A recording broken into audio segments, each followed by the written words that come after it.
Bulgaria ingresará en la eurozona en enero de 2026.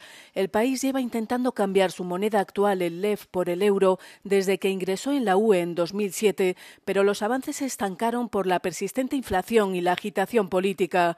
Ahora la Comisión Europea y el Banco Central Europeo han dado su visto bueno a la adhesión de Sofía. El primer ministro búlgaro calificó la noticia de histórica. Това е повод за гордост на българското общество.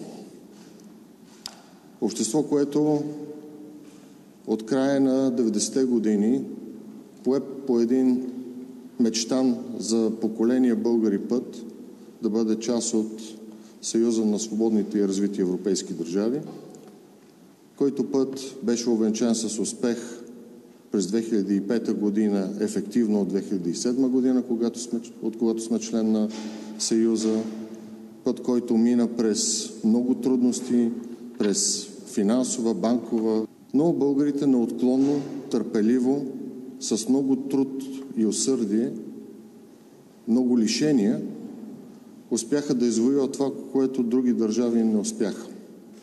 Извоюваха покриването на критерии, доверието и оценката на европейските институции.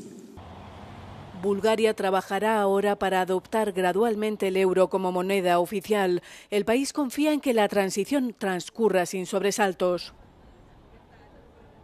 Смело мога да кажа, че България, българското правителство е готово да въведе еврото от 1 януари 2026 година. Ние се готвим отдавна за този процес. La ministra de Finanzas Petkova subrayó además que habrá un control claro y transparente de los precios durante todo el proceso.